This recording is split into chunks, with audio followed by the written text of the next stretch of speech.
Je n'étais pas retourné au domaine Morland depuis plus d'1 an. Pourtant, l'endroit semblait tout droit sorti d'un magazine de luxe. Chaque centimètre brillait, de la peinture fraîche sur les grandes colonnes, des sols en marbre poli, des lustres en cristal projetant une lumière dorée dans la salle de bal. C'était le genre d'opulence destinée à impressionner les plus anciennes familles de la ville. Et cela fonctionnait. Des rires et des applaudissements polis flottaient au-dessus du murmure du quatuor à cordes. Je me tenais près du mur du fond, aussi loin que possible des projecteurs. La robe de soie beige que Vivien avait choisie pour moi pendait, rigide, sur ma silhouette. Le tissu, frais et inflexible, était d'une élégance discrète, avait-elle dit en la déposant à mon appartement. Je savais ce qu'elle voulait vraiment dire, ne te fais pas remarquer. Ne donne à personne une raison de se souvenir que tu étais là. Selena se déplaçait dans la foule avec une grâce étudiée, son bras enlacé à celui de son mari. Il semblait fait pour la couverture d'un magazine de mariage de la haute société, tout en charme et en sourire synchronisés. J'ai croisé son regard une fois, mais elle l'a rapidement détourné pour saluer la femme d'un conseiller municipal. Ce n'était pas de la colère, exactement. C'était de la distance, le genre que l'on construit brique par brique jusqu'à ce qu'elle semble permanente. Vivien flottait à proximité dans une robe argentée, sa voix vive, son rire plus aigu que nécessaire. Elle posa une main possessive sur le bras de mon père en parlant à un petit groupe, et je remarquai avec quelle facilité l'expression de son visage se pliait à ses indications, de la même manière qu'il le faisait depuis des années. Un serveur apparut à mes côtés, offrant une flûte de champagne.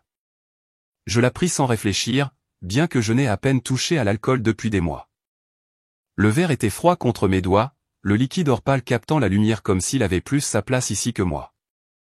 Je suis resté en bordure de la foule, sirotant lentement, regardant ma famille tenir le devant de la scène dans une maison qui m'avait autrefois semblé la mienne. La musique monta pour le prochain toast, et je sentis l'envie de quitter la pièce, de me glisser dans l'un des couloirs silencieux où le bruit ne pouvait pas me suivre. Je me suis dit que j'avais juste besoin d'air, d'un moment loin de ce tableau parfait et étouffant. Je ne réalisais pas encore qu'un seul pas hors de la salle de bal changerait tout. J'ai laissé une des cousines de mon père maculée près de la table des desserts. Elle était au milieu d'une histoire sur sa nouvelle maison au bord du lac quand ça a frappé, subtilement au début. Juste une légère perte d'équilibre. Puis les bords de la pièce se sont adoucis, les lumières du lustre se brouillant en halos vaporeux. J'ai resserré ma prise sur la flûte de champagne. Bien que je n'en ai même pas fini la moitié, j'avais été prudente, sirotant lentement, espaçant chaque gorgée de longue pause. Ce n'était pas l'alcool. Je connaissais assez bien mon corps pour faire la différence. La voix de la cousine s'est estompée en arrière-plan, les mots s'aplatissant en son sans signification. Mon pouls battait dans mes oreilles. J'ai forcé un sourire, murmuré quelque chose à propos de vérifier le vestiaire, et je me suis éloigné. Le sol semblait inégal sous mes talons alors que je me déplaçais dans la foule, prudente de ne pas attirer l'attention. Mes yeux se sont tournés une fois vers Vivien, toujours en train de tenir le devant de la scène, son rire vif et impeccable comme si rien au monde ne pouvait l'ébranler.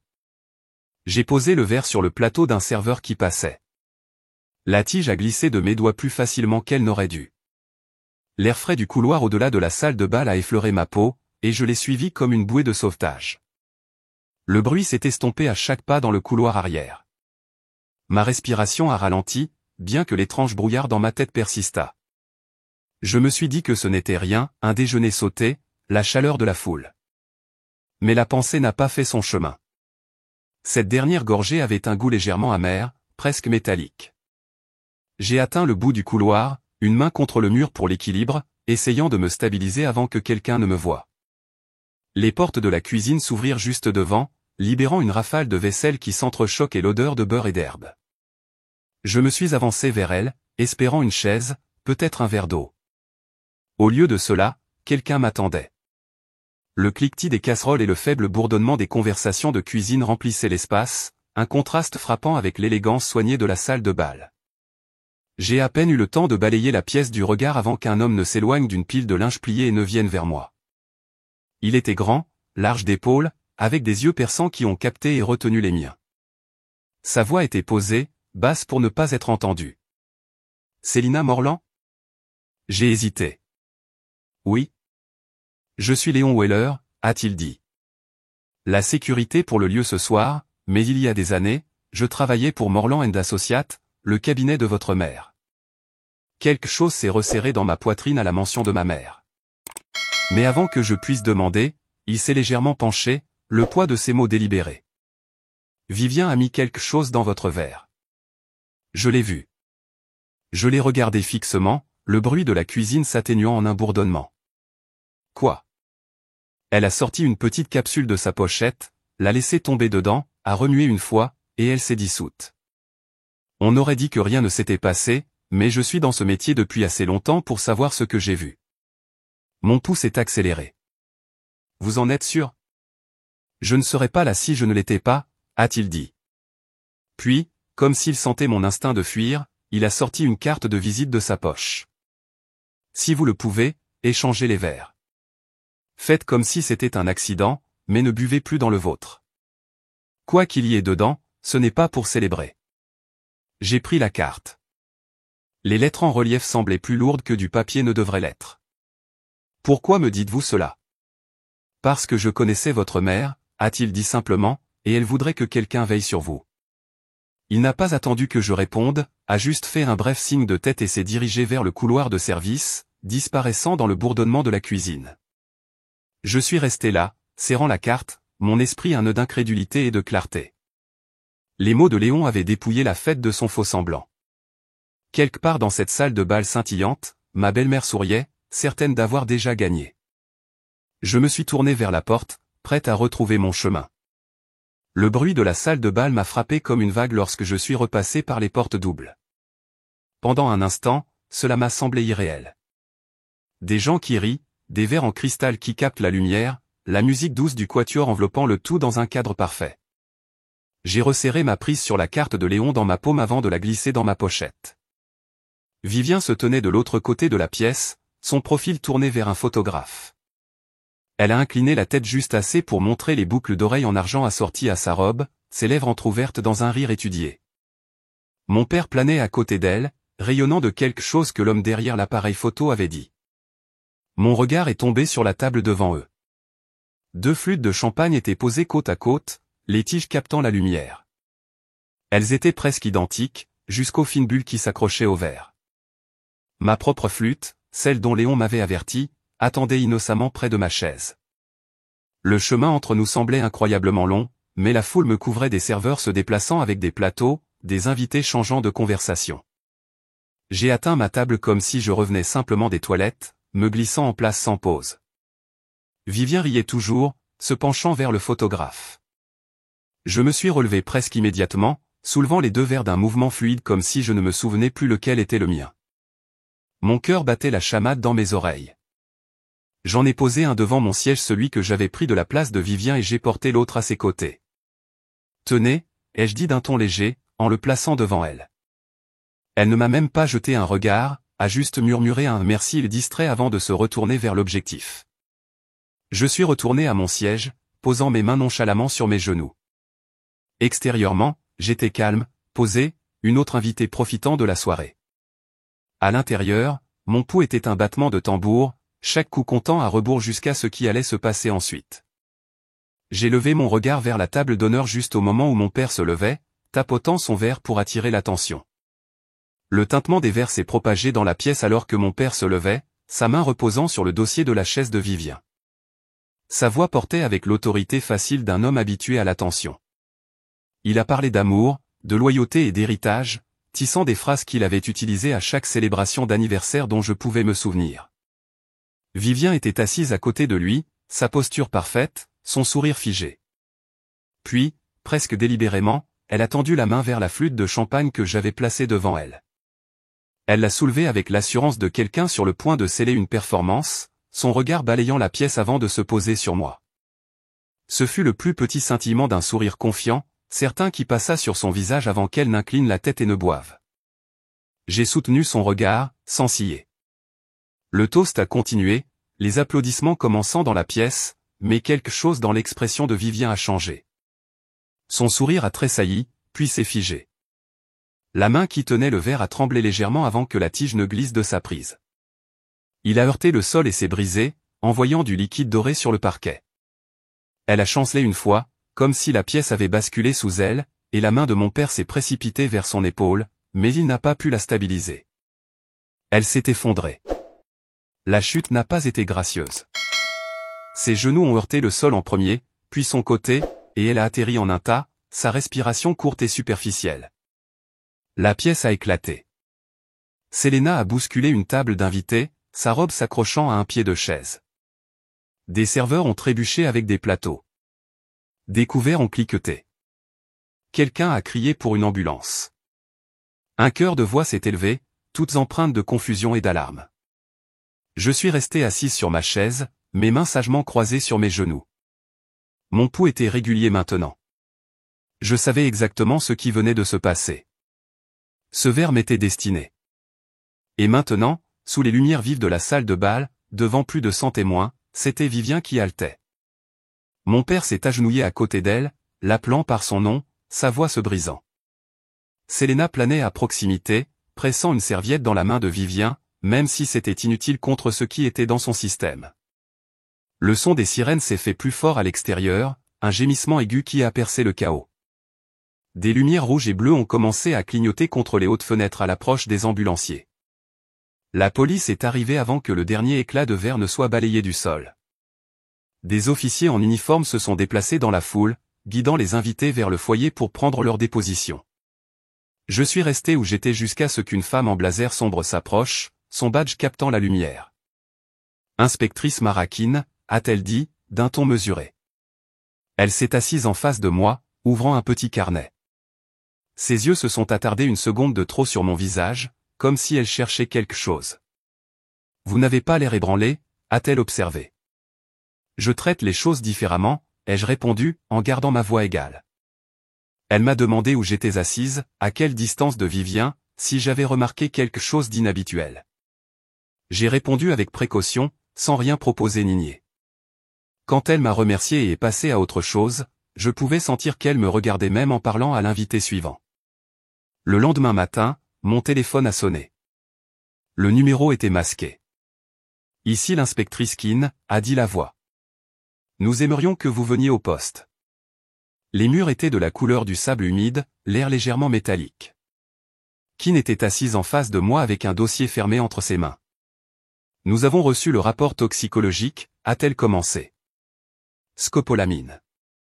Une petite dose, mais suffisante pour provoquer une désorientation, un évanouissement, une perte de mémoire possible à des doses plus élevées.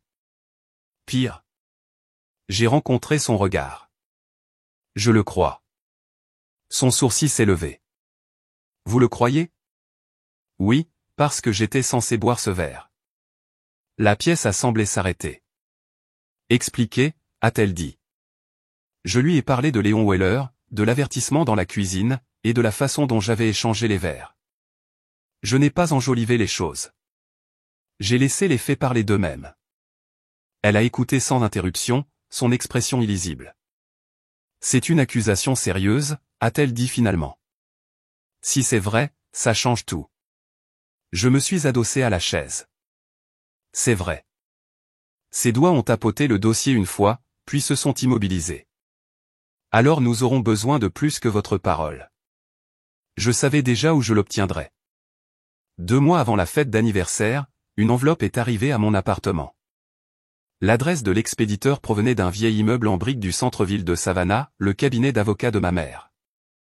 Je n'avais pas eu de leurs nouvelles depuis que sa succession avait été réglée, alors la vue de leurs papiers en tête a resserré quelque chose dans ma poitrine. À l'intérieur se trouvait une lettre d'une seule page et la photocopie d'un document juridique. La lettre expliquait qu'en examinant des dossiers archivés, ils avaient découvert une clause dans le contrat de mariage de mes parents. J'ai parcouru les paragraphes denses jusqu'à ce que mes yeux s'arrêtent sur la partie qui changeait tout. Si mon père se remariait, sa nouvelle épouse serait empêchée d'hériter de tout ce qui était lié aux biens de ma mère, ses propriétés, ses investissements ou ses fiducies résiduelles. Ses droits me reviendraient directement. Je l'ai lu 3 fois, en retenant à peine ma respiration. Ce n'était pas seulement une protection, c'était une porte verrouillée avec le nom de ma mère sur la clé, et Vivien se tenait de l'autre côté depuis des années, supposant que la porte s'ouvrirait pour elle. Je n'ai parlé à personne. Pas au début. Mais une semaine plus tard, j'ai passé un appel à un vieil ami de la famille, posant des questions que je pensais privées. J'aurais dû mieux savoir. Les conversations dans ma famille ne restaient jamais au même endroit. Peu de temps après, les invitations ont commencé, dîner au domaine, brunch avec juste les filles, même la fête d'anniversaire de Selena, des événements dont j'avais été exclu pendant des années.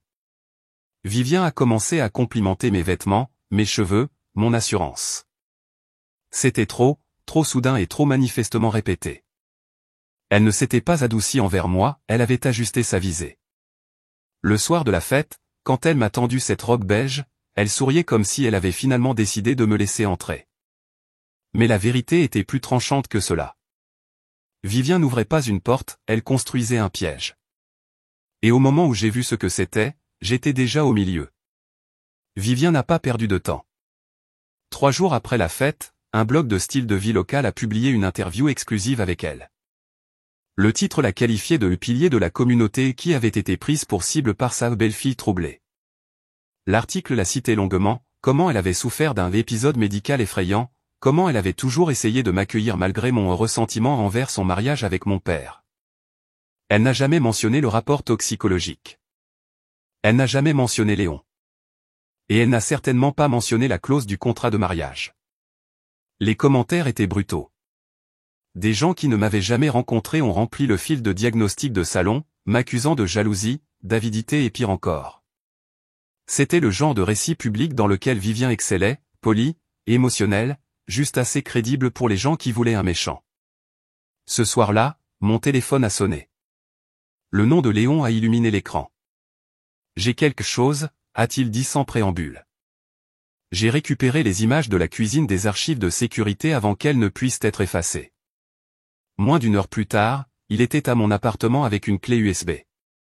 La vidéo était granuleuse mais claire, Vivien debout au bar, jetant un coup d'œil par-dessus son épaule, sortant quelque chose de sa pochette et le laissant tomber dans un verre. Un tour de cuillère, et ça a disparu. Il y avait plus, un clip d'elle se penchant vers un serveur, lui chuchotant quelque chose avant qu'il ne s'éloigne précipitamment. Léon m'a dit que l'homme n'était pas revenu après l'effondrement. Personne n'avait pu le contacter. Ce n'est plus de la spéculation, a dit Léon. C'est une preuve. Je savais qu'il ne fallait pas la porter aux mêmes médias que Vivien avait charmé. Au lieu de cela, j'ai appelé une petite journaliste indépendante en qui j'avais confiance. Je lui ai donné les images, les eurodatages et la déclaration de Léon. Le lendemain matin, la vidéo était en ligne. Pas de commentaires, pas de titre sensationnel, juste la vérité, image par image. Et en quelques heures, le vent a commencé à tourner. Le deuxième jour, la vidéo s'était répandue au-delà de Savannah. Le ton des chuchotements a changé, moins de commérages, plus de condamnations. 2 conseils d'administration d'organisations à but non lucratif ont discrètement retiré le nom de Vivien de leur liste. Une boutique dont elle était copropriétaire a effacé sa photo de son site web. Son sourire, autrefois une monnaie d'échange, était devenu un handicap. Mon téléphone a sonné en fin d'après-midi. La voix de mon père était tendue, dépouillée de la chaleur facile qu'il réservait au moment public. Célina, nous devons parler. Demain, à la maison. Quand je suis arrivé, l'air à l'intérieur semblait plus froid que dans mon souvenir. Vivien n'était pas là. Mon père était assis à la table de la salle à manger, un dossier devant lui. Elle est partie, a-t-il dit. Partie la nuit dernière. Je ne sais pas où. Je ne me suis pas assise. Voici ce que je veux, une reconnaissance publique de la vérité. Vivien hors de la maison de ma mère, et tous les biens liés à sa succession me sont restitués sans délai. Il m'a regardé pendant un long moment, puis a ouvert le dossier. À l'intérieur se trouvaient des documents de transfert signés restaurant ma revendication légale sur les propriétés, les investissements et la fiducie que ma mère avait bâtie. Tu as gagné, a-t-il dit doucement. J'aurais dû te protéger. Ce n'était pas des excuses. C'était un constat, offert trop tard pour avoir de l'importance. J'ai pris le dossier, son poids solide dans mes mains. Tu aurais pu, ai-je dit. Ses yeux se sont baissés. Ce qui se passe maintenant dépend de toi. Je n'ai pas répondu. J'avais ce pourquoi j'étais venu, et le reste comment l'histoire se terminerait prenait déjà forme. En moins d'une semaine, les clés de la maison de ma mère étaient de retour dans ma main. La première chose que j'ai faite a été de parcourir chaque pièce, d'ouvrir les rideaux pour laisser entrer la lumière. J'ai sorti des photos de famille du débarras et les ai remises sur les manteaux de cheminée où Vivien les avait remplacées par les siennes. Le jardin, envahi par les mauvaises herbes sous sa surveillance, a été nettoyé et replanté, petit à petit. J'ai rendu la maison à ce qu'elle avait été, un endroit qui nous appartenait, pas à elle. Quelques semaines plus tard, Selena est passée. Elle s'est tenue dans l'embrasure de la porte, les yeux parcourant les photographies restaurées et les roses en fleurs à l'extérieur. Elle n'est pas allée très loin à l'intérieur. Sa voix était douce, incertaine. Je ne sais plus quoi croire. Je n'ai pas discuté. La croyance était son fardeau, pas le mien. Après son départ, Léon a appelé. Elle se fait discrète, a-t-il dit. Pas de siège au conseil d'administration, pas d'apparition publique. Les gens sur qui elle comptait ne répondent pas à ses appels. Je l'ai remercié. Il n'a pas demandé de détails sur ce que je ferai ensuite, et je n'en ai pas offert. Il n'y a eu aucune déclaration à la presse, aucune interview. Je n'ai pas posté de photos triomphantes ni divulgué de nouvelles rumeurs. J'ai laissé les images, les documents et le silence faire leur travail. Le mal était déjà fait, et rien de ce que je pourrais dire ne le rendrait plus aigu. Certaines victoires n'ont pas besoin d'applaudissements. Je me suis assise sur le porche arrière un soir, l'odeur de la terre fraîche dans l'air, et j'ai regardé la lumière s'estomper sur le jardin que ma mère avait planté. La maison était à nouveau la mienne. Mais plus que cela, elle était en sécurité. J'avais survécu. Et cela, plus que n'importe quel titre ou règlement de compte public, était suffisant.